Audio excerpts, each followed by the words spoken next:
radiyo ijwi ry'Amerika.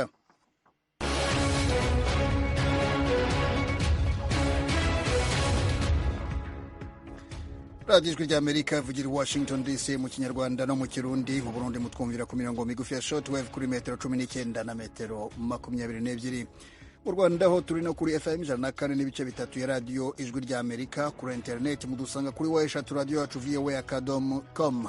Ikaze mu makuru y'aka kanya hano muri studio ya gatanu. Cank ubuhanga bw'ivyuma, Nadia niwe uri kuri programu, kuri mikro muri kumwe na Jeffrey Mutagoma na bagenzi banje dufatanije kubagezaho amakuru.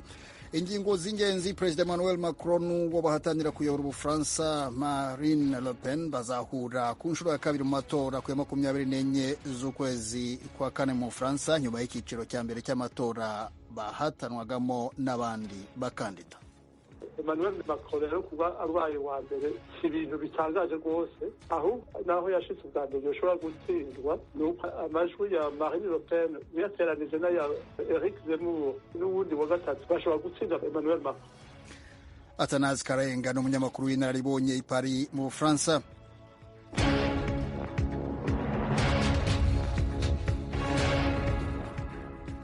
Perezida w'Ubufaransa Emmanuel Macron yajyanye ibikorwa bye byo kwiyamamaza mu ntara izwiho kuba ifite abantu benshi bashyigikiye Madame Marine Le Pen.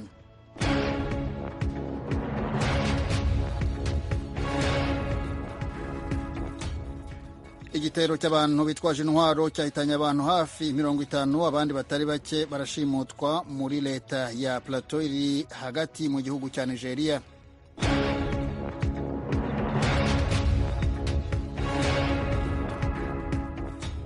Naho Minisitiri w'Intebe w'Ubutaliyani yasuye Algeria ajyanywe no gushyira umukono ku masezerano yo kugarura umwuka yo kugura imyuka itanga ingufu. Aya makuru n'ayandi ni mu kanya gato, nimujye kure.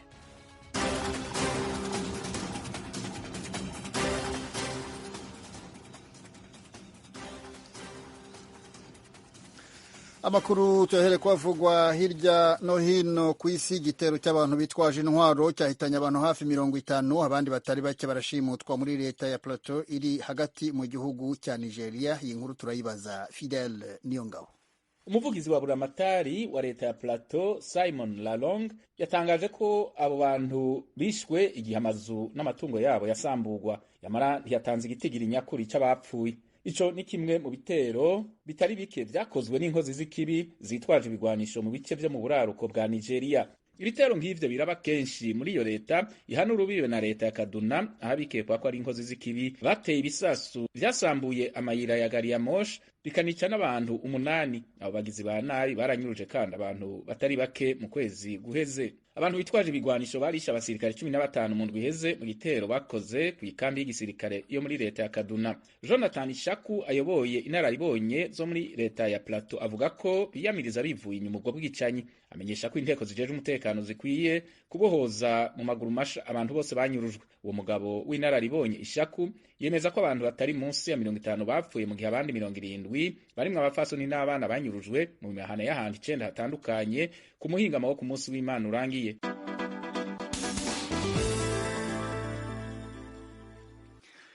Urukiko muri Afurika y'Epfo rwemeye gusubika urubanza rwa Jacob Zuma wayoboye icyo gihugu. Araregwa ibyaha bya ruswa mu igurwa ry'intwaro mu myaka ya za 90. Mugenzi wacu Diane Nini Nahazwe niwe utugezaho iyi nkuru.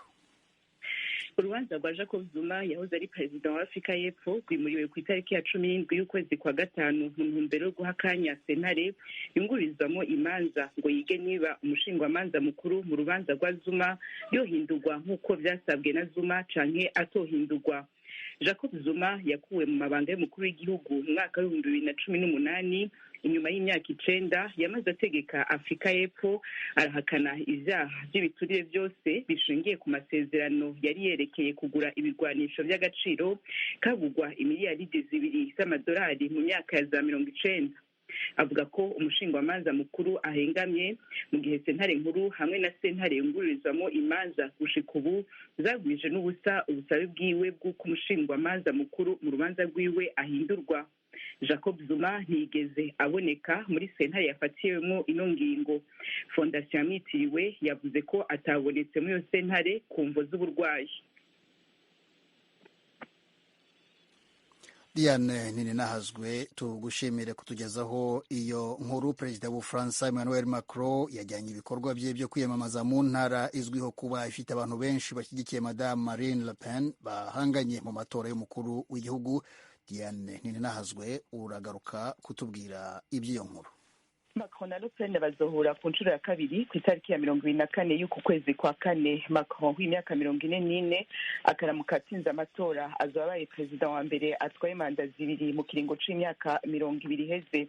Muri ayo matora azoba ahanganye na Marine Le Pen yafatiye ku ishavu ry'abanyagihugu ku buzima bwabo butera buzimba cane, hamwe n'uko babona ko Macron atabona ibibazo bacamwo iminsi yose.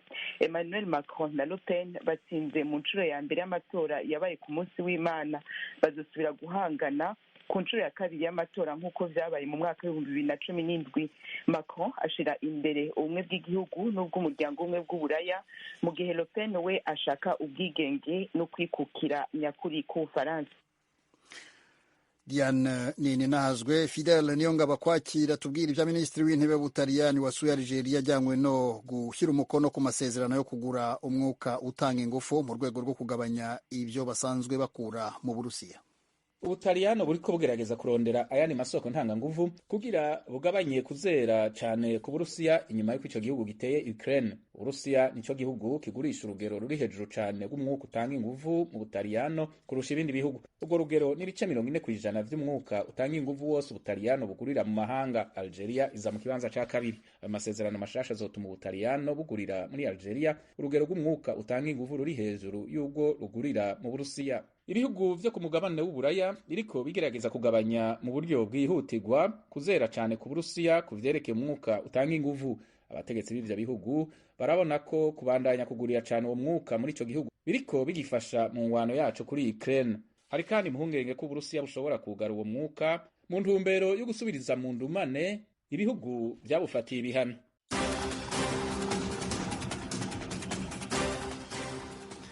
Ukomeje kumva radiyo ijwi ry'Amerika avugira i Washington DC mu Kirundi no mu Kinyarwanda. Mujye no kuri eshatu radiyo yacu voa.com, mukurikire aya makuru kuri Facebook na Twitter, muradusanga kuri @voa radiyo yacu. Mu kanya turajya mu makuru avugwa mu karere k'ibiyaga bigari byo muri Afurika.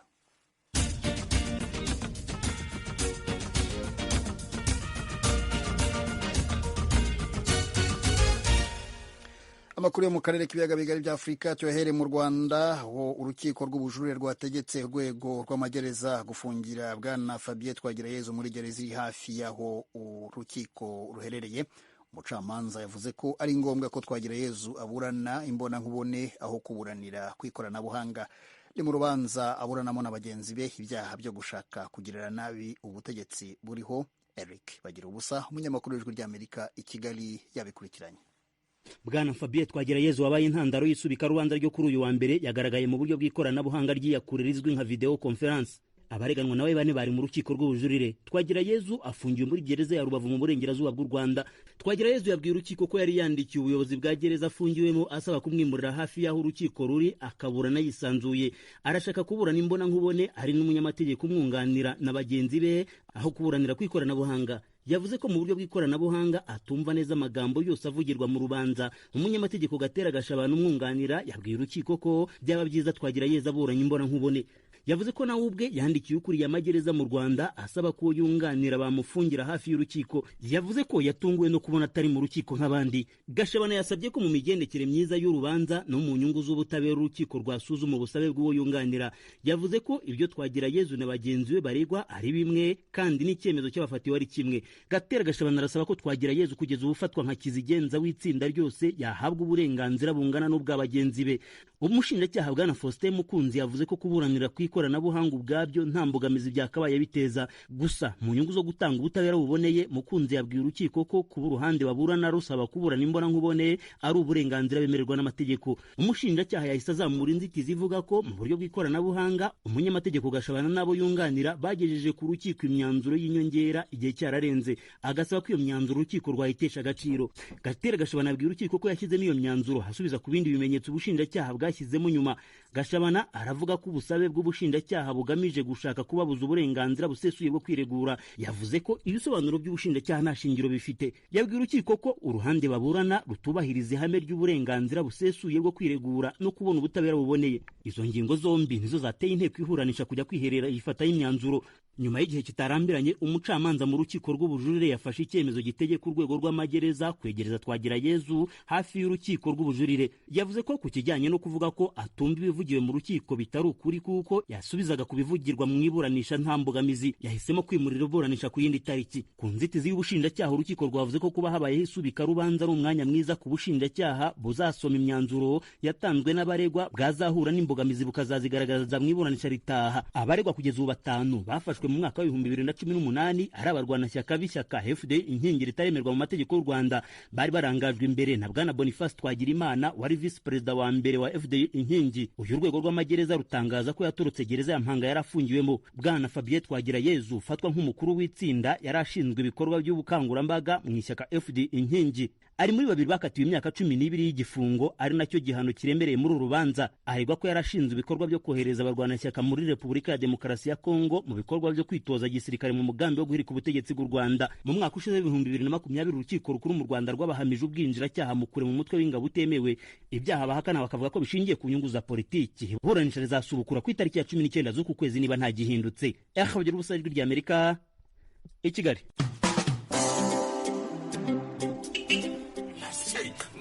Igira hirya ariko mata winyegera ariko abanyabugongera ntabwo njya mbizera muri abanyamitwe ngo jewe ndi bugo yego rata uri umunyarusangikazi kuko nibo bagenda bimyozora nk'inka zabo ariko abirasi muhumuruka mana shofe wenda unashaka uri wacu rusangi uradutwara neza kandi ndakwizeye mie kwetu ni bugo ndiyo bugo wiki ni ukuvuga ko buri wese muri twebwe yagiye yibeshya ku wundi yabababababa shofe twigende Kombo Taxi yaje.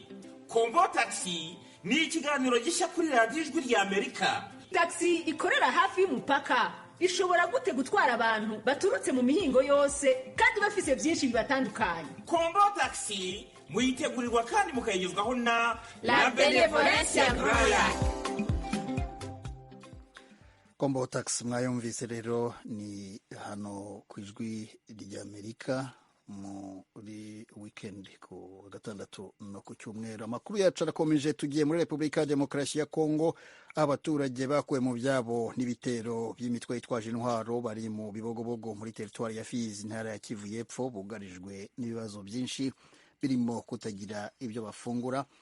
Inkuru twayiteguriwe n'umunyamakuru w'ijwi ry'Amerika Vedaste Ngabo uri Uvira. Aba baturage bari basanzwe batuye mu mihana irenga 200, ariko kuri ubu birundanirije mu mihana itarenga 3 kubera ibitero by'imigwi yitwaje ibigwanisho, aho bakambitse bamwe mu nsengero, abandi mu mazu ya Hiyali, Kisombe no kwa Matare. Bavuga yuko kubera kudahabwa inkunga n'abagira neza, imibereho yabo irushaho kuba mibi. Rutabagisha Rutambwe yarasanzwe atuye mu mwana wo mu Magunga, ubu bakambitse mu bibogobogo kwa Matare. Webwe kuronka ibyo kujya biratugoye cyane, ntawinga. Urabona kiriya gihugu cya Ibogobogo mu plateau y'Ibokoboko igizwe n'amasekiteri 2 ikagirwa n'amagurupe 3, ariko twese abo bantu bose bari ahantu hitwa gusa bari muri iyo mihana 2. Ni umuhana wa Gisombe, ni umuhana wa Bijanda, uhura no kwa Matare. Ntibatambuka, nta bagenda ibirometero birenze 2. Utwo kujya kuboneka biboneka ku ngorane, mupaka haboneka ifaranga, duhabwa ifaranga n'abana bacu iyo bari guverinema FRDC akaba ari kutujana ibyo kurya. Usibye iki kibazo cyo kudahabwa imfashanyo y'ibiribwa, aba baturage bafite n'ikibazo cyo kutagira ibitaro, kuko n'ikigo nderabuzima bafite hari indwara kitavura. Ngoma Rubonesha ni umuturage wo mu bibogobogo. Duhereye ku bagore afite inda, umugore unaniwe kubyara mu nzira isanzwe, uwo ngo ni ugupfa, kuko mbere umugore unaniwe kubyara abantu bagitekanye, ambulance zakazivanga, baraka zikaja mu rwego kubatora, ariko ngubu tanzira kandi urumva inepfo muri meri ya Baraka niho hari abadokiteri ariko urumvira iwacu ntabadogiteri bahari. Ico nico kibazo kabisa c'ubuzima abantu bafite, aho abana kugwara izi ngwara zikomeye, abantu ko barapfa akarengane kubera nyine situation abantu bari mu kumiza. Nazubagape washimangira ko n'abana babo bafite ikibazo cyo kwiga nabi, kuko mu mashuri bari basanzwe bigiramo yahiye, abandi nabo babuze uburyo basubira ku ishuri kubera impamvu za mikoro make. Abana bacu benshi tibiga kubera kubura ubushobozi ikibishurira, kuko abantu bose n'abanyage, abandi bigiraga ahantu heza kwibarabara Baraka Uvira n'ahandi. Tumaze gutegwa inzira zarabuze, abantu tiba bakigenda, n'ubu nyine turasa nk'abantu bimiriwe, ariko kandi icyo dufasha nuko mwo tuvugira hirya no hino bakadufasha. Benshi baricaye kubera ubwo bushobozi bukeya, abandi nyine bene abana bato ko bariga, umutekano nyine utari mwiza cyane. Iyi miryango irenga 500 iri mu Bibogobogo igizwe n'abantu barenga 7,000. Nubwo biruku irashima uruhare rw'ubuyobozi bwa gisirikare bwo muri aka karere, kuko n'agahenge k'amahoro bafite aribo babikesha. Turashima Generale Ramazani Fundi uri wa operation Sokora de Sid. Nimba abantu bahe bava mu Bibogobogo bakaza bakikano Baraka, ni ku murimo yakoze. Yavuye Uvira araza agera Baraka, akoresha inama Baraka, yumvisha abantu ikibazo yuko bakwiriye kubana bose mu mutekano bakabana mu mahoro. Agenda akoresha inama za Rweba, arazamuka akoresha inama za Bibogobogo, ndetse yongera n'izindi ngabo. Twagerageje kuvugisha ishiramwe rya ONU rishinzwe ibikorwa by'ubufasha muri Fizi na Uvira rizwi ku izina rya OCHA, ritubwira yuko batemerewe gutanga amakuru. Gusa andi makuru ava mu Bibogobogo avuga yuko hari ubufasha ishiramwe rya PAMU, IGAFI hamwe na Gakondo ndetse n'amahoro batanze kuri aba baturage. Si mu Bibogobogo honyine hari ibi bibazo by'abatesheje ibyabo, bavuga yuko bafite ikibazo cyo kudahabwa ubufasha, ahubwo n'abaturage batuye za Rurambo, Rubuga nabo bafite icyo kibazo. Vedaste Ngabo ku bwaragijwe rya Amerika, Uvira mu Ntara Kivu y'Epfo.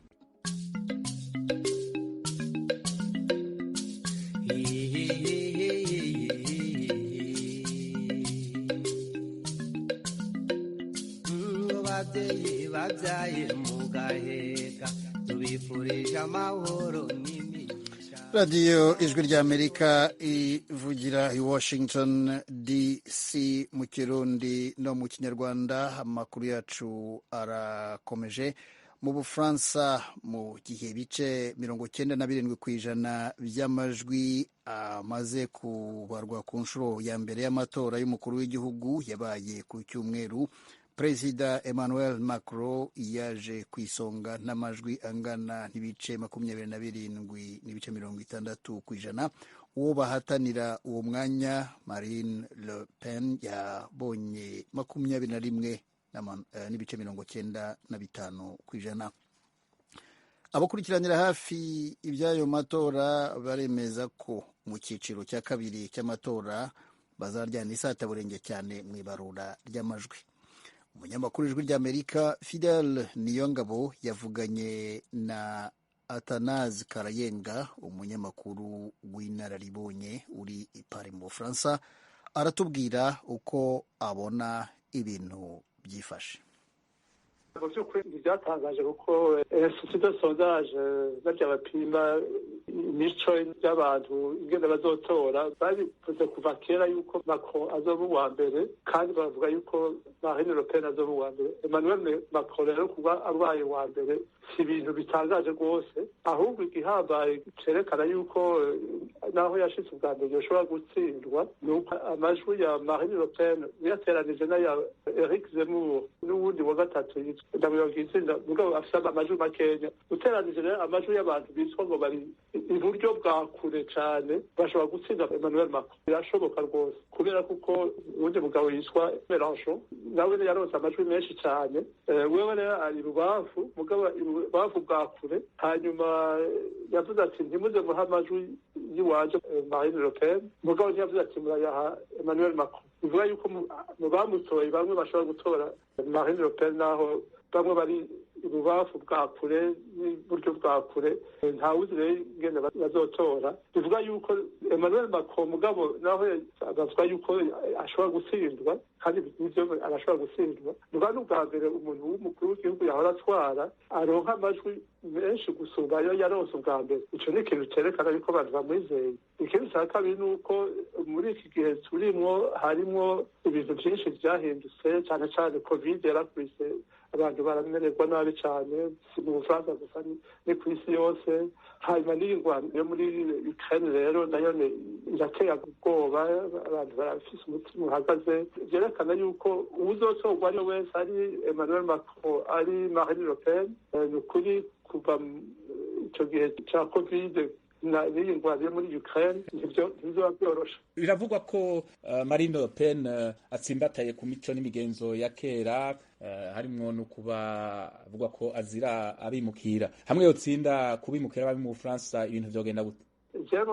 Muri make ntacohinduka kuko nta kibazo c'abimukira si benshi ikirenga ahubwo afite ikibazo muri ico kimwe afite ikibazo c'abantu bavuye muri Afurika kuva kera bavuye mu bihugu by'abarabu bavuye mu bihugu by'abirabure byo muri Afurika bo babona ko arabimukira mugabo benshi n'abafaransa bavyawe n'abantu baje kurwanira Ubufaransa kera canke baje gukora ino kera benshi rero bitabona nabimukira ariko mu by'ukuri n'abafaransa ahubwo babuze umuti wo kuvura ibibazo bafise mugabo bija n'ukwibesha ntaca azohindura. Naho kubavuga ko yoba afitaniye imigenderanire myiza kandi akunda gushimagiza Vladimir Putin perezida w'Uburusiya mu gihe tubona ibibazo biri Korea banko muri Ukraine hamwe yotsinda mwobona ko ico kibazo cogenda gute c'Ubufaransa ko yavuze ko hamwe yotsinda yosubira kugirana imigenderanire myiza na Putin.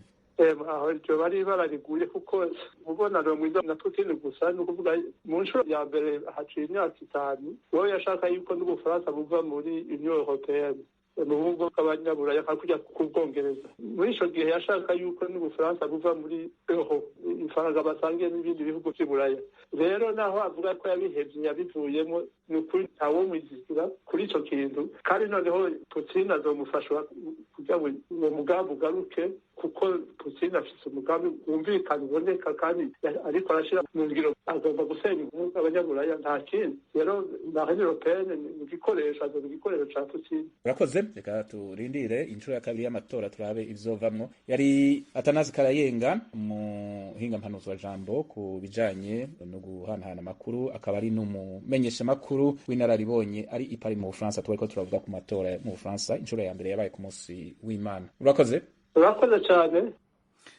Urakoze nawe Fidel Niyongabo n'umunyamakuru w'inararibonye Atanaze Karayenga muri icyo kiganiro kigufi mwagiranaga ku byerekeye amatora abera mu Bufaransa. Icyiciro cya mbere rero kikaba cyararangiye hakaba hakurikiyeho icyiciro cya kabiri kizaba ku itariki 24 z'ukwezi kwa kane. Radiyo Ijwi ry'Amerika ivugira Washington DC turagaruka mu kanya kubagezaho incamake y'amakuru twabagejejeho. Turabaramukije bakunzi namwe banywanyi b'Ijwi ry'Amerika. Mu ntumbero yo kuronka amakuru y'imvaho kandi agezweho dushobora gusangiza n'abanywanyi bose ni ngombwa ko tubandanya gukorera hamwe mu kuronka amakuru yizewe kandi twosangiza abatwumva. Kubera iyo mvo Ijwi ry'Amerika ribasaba ko mwobandanya kudushikiriza amakuru, amafoto, amavideo y'ibibera aho mutuye, aho mukorera, aho mwiga n'aho mugendera. Mwodushikiriza n'ibindi vyiyumviro n'ivyifuzo mufise vyo dufasha kubandanya tubashikira ku nyota y'ibibaraje ishinga mukoresheje urubuga rwa Facebook VOA Radio Yacu canke inomero yacu ya WhatsApp ikurikira *120 2 4 4 1 Ijwi ry'Amerika ni radio yanyu.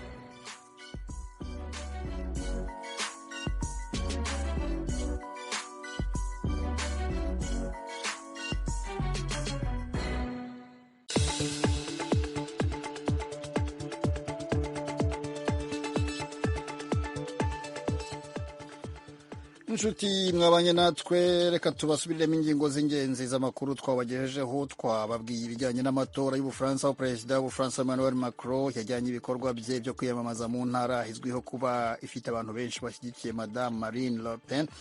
Tubabwira iby'igitero cy'abantu bitwaje intwaro cyahitanye abantu hafi 50, abandi batari bake bagashimutwa muri leta ya Plateau iri hagati mu gihugu cya Nigeria.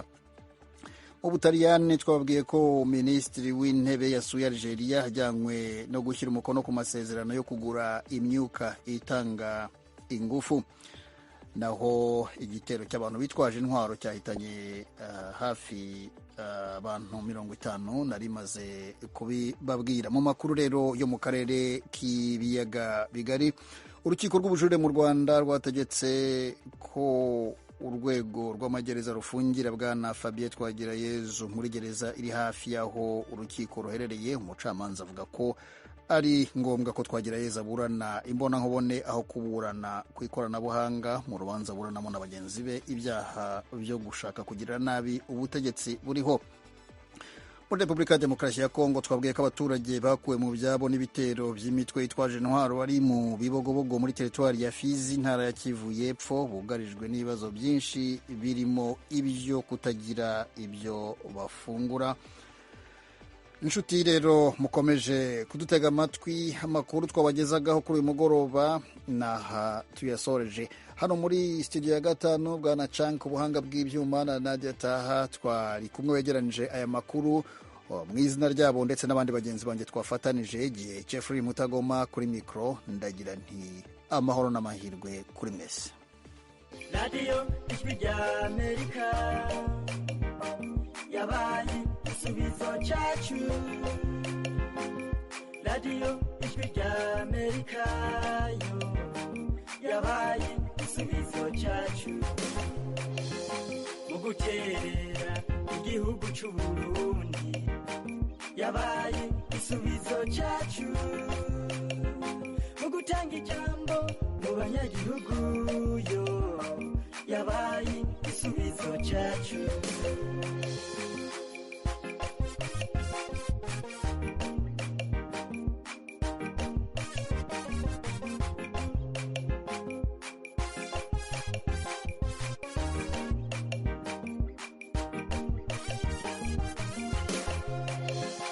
Yaratanze ijambo abarundi turiruhutsa mu gushikiriza icyo tubona, turayaga tugahuzayo kw'Ijwi rya Amerika. Radio Ijwi rya Amerika yabaye igisubizo cyacu. Radio Ijwi rya Amerika yo yabaye igisubizo cyacu mu guterera igihugu cy'u Burundi, yabaye igisubizo cyacu mu gutanga ijambo mu banyagihugu yo yabaye igisubizo cyacu.